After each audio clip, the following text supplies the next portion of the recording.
Menginjak usia 70 tahun, Juarsih masih harus membanting tulang mengais rupiah dengan berdagang sayur keliling. Penghasilan yang jauh dari cukup kadang memaksanya menjual harta benda demi sekedar bertahan hidup. Ikuti perjalanan nenek Juarsih dalam Inikah Takdir.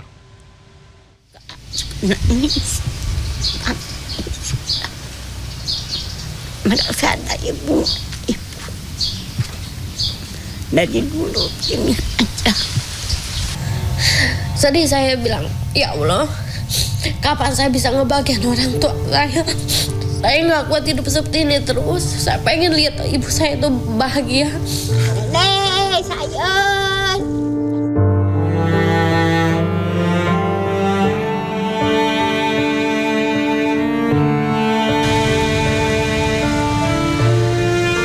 Tak pernah tercetus dalam benak Juarsih.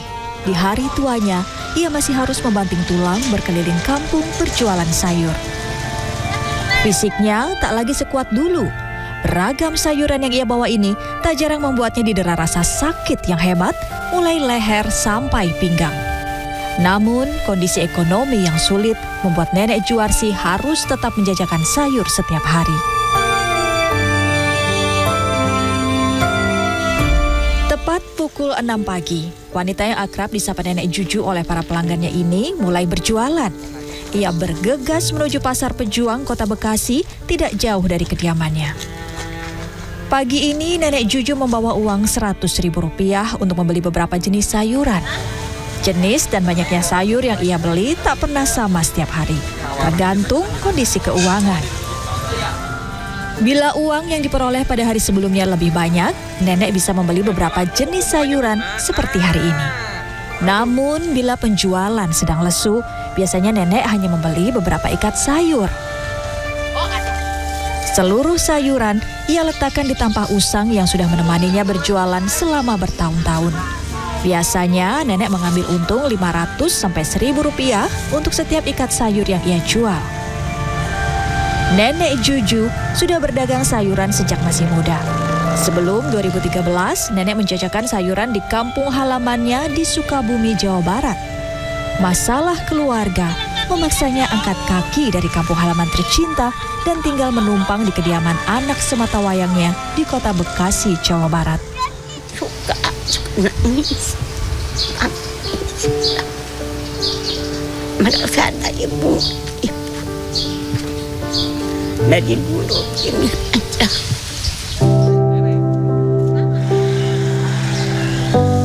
Berjualan sayur di perkotaan, rata-rata keuntungan Juarsih hanya Rp10-Rp20.000 per hari. Kasihan kalau pagi ngetem di sini dia. Jadi pagi mangkal di sini, terus beberes, ibu sambil beli tempenya, beli cabai gitu. Nenek, sayang. Nenek Juju berjalan kaki hingga belasan kilometer setiap hari. Dengan langkah tertatih sambil menahan beban di leher dan kedua kakinya, ia berharap pembeli akan banyak hari ini. Tetapi ia tak ingin memaksa fisiknya. 3 tahun yang lalu, penyakit asma nenek kambuh saat berjualan dan membuatnya nyaris tak sadarkan diri. Kalau kehujanan kakinya dingin, badannya dingin, penyakitnya enggak. Asma jadinya suka duduk, kemarin juga duduk tuh. Hujan, terus kan jualan sayur, pas udah baru keluar dari pasar, terus nyesek, nunggu di yang tukang warung, udah gitu lupa ngebawa air, langsung sesek dianterin sama orang ke rumah ke sini karena sesak asmanya nggak henti-henti. Iya, sampai keringetan katanya asmanya, keringetan sampai keluar keringat, sampai si ibunya sampai nggak bisa ngomong. Sekali lagi. Jam menunjukkan pukul 9 pagi. Setelah 2 jam berkeliling, dagangan nenek masih banyak tersisa. Agar tetap mampu berjualan setidaknya sampai siang hari, nenek menepi untuk sekedar memijat bagian leher yang terasa nyeri. Suka udah dulu nggak bisa kayak ditahan orang. Kan sama dipijitin sama orang, ada yang kasihan, dikasih minum, dikasih obat, udah. Awan tipis di langit perlahan-lahan menebal. Nenek berharap hujan tak turun pagi ini. Ia masih merasa trauma jika teringat musibah yang menimpanya setahun yang lalu.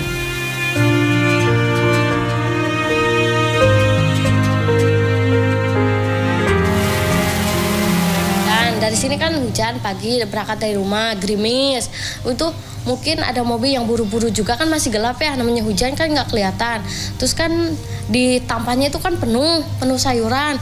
Pas mobil lewat, kesenggol, udah tumpah semuanya, hancur. Tahunya, tempenya belah, tahunya hancur. Terus ya emak gak jadi jualan, dibawa pulang ke sini. Sisa jualannya dibawa lagi tahunya. Daripada kan kebuang mubazir, mending saya masak. Oke.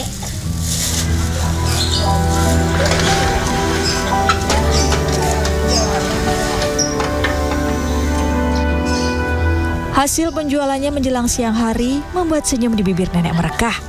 Sebagian pembeli tidak mengambil uang kembalian dan memberikannya kepada nenek. Nih. Cucu berapa? Ya, cucu 8. Ketika matahari tepat berada di atas kepala, nenek pun memutuskan pulang, meski masih ada sayuran yang belum laku terjual. Di rumah kontrakan inilah, nenek tinggal bersama anak, menantu, dan cucu tercinta. Sayur-sayuran yang mudah layu dan tak bisa dijual kembali esok hari biasanya diolah untuk disantap bersama-sama.